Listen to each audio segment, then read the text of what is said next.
I've never spoken to my teammate, but we communicate constantly. I trust an animal that weighs 10 times as much as I do to not kill me.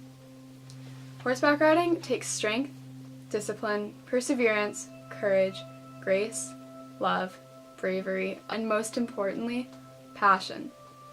As an equestrian of 9 years and the proud owner of a Rescued X racehorse, I have worked very hard to get to where I am now.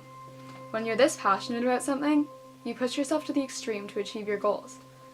Over the past 6 months that I've had my horse Lady, we've come a long way. The first time I met her, she was highly anxious and a complete mess. She shook and shivered for 2 weeks straight, swayed constantly, and spooked at every noise and movement. She hadn't had much human contact in over 2 years. She came to us skin and bone, straight out of a field in the middle of March. Regardless of her background and our struggles, we've come a long way, from focusing on simple things like trotting without spinning and running into walls, to clearing 4-foot jumps with ease, and learning new things like Western, dressage, and bareback.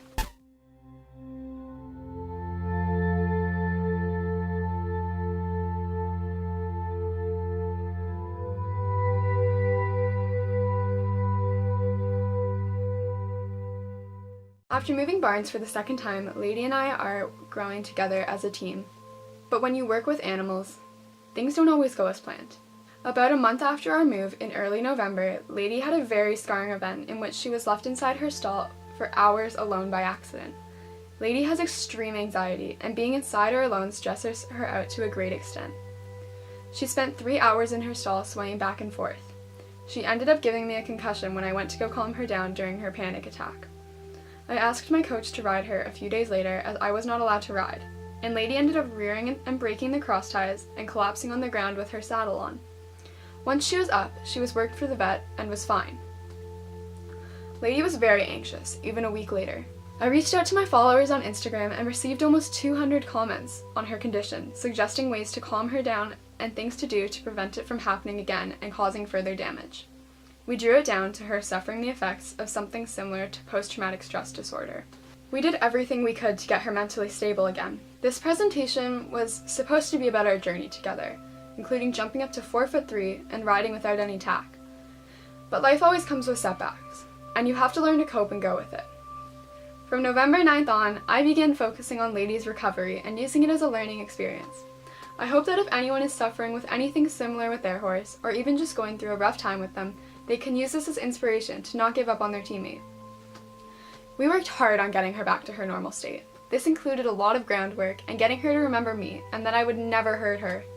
As I could not ride for 2 weeks with the concussion she gave me, I would go to the barn every night to spend some time with her and to make sure she knew that I hadn't disappeared. Lady and I revolve around trust. After I was feeling better, we began working. We started small, walking up and down the driveway for 20 minutes every day. This also helped a lot with keeping her relaxed and desensitizing her to things that she had developed a fear for.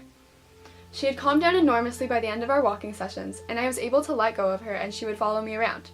It showed me that she was gaining trust again and behaving like her normal self. This was the first step in getting my horse back. Thankfully, she never showed any signs of physical pain. Soon enough, Lady was able to be ridden again. I had gotten on to walk her and she was fine. She was improving daily, and we had taken that opportunity to work on ground tying and relaxing. She was wonderful when she was being ridden, but groundwork was still very difficult and quite scary. In the next few weeks, we experienced leaping in the cross ties, trotting laps in her stall, dragging, and her being a danger to not only humans, but herself. There were a few days when I had completely given up on my horse. I saw no potential, no signs of the horse she once was. It was heartbreaking to suddenly feel such immense hopelessness towards her. After long discussions with my coach and my parents, I decided I couldn't let her go. We decided she needed to be cut off from her friends, as it was what we believed was making her anxious. Lady was put into a private paddock by herself, where she can only see other horses from across the yard. Since being separated, she has visibly calmed down and is regaining all of the weight that she lost due to her stress and anxiety. She has become an in-your-pocket horse again. Lady is slowly overcoming her anxiety, and I can finally continue our training. I believe that this experience has taught me a lot, more than I could ever learn from a book or in a classroom. I have learned how to deal with setbacks. I've learned to not give up on things, because they never stay bad. It has to get worse before it can get better. I believe that owning Lady has taught me patience, because I'm never allowed to get angry at her, no matter what she does, because it will only make her worse. These are lessons that I will carry with me forever. As all of this was an obstacle, It was also a success. I wouldn't change a thing about it. Of course, my plan was to jump high, but my overall goal was to strengthen our connection and to work together. And as far as I'm concerned, we accomplished exactly that.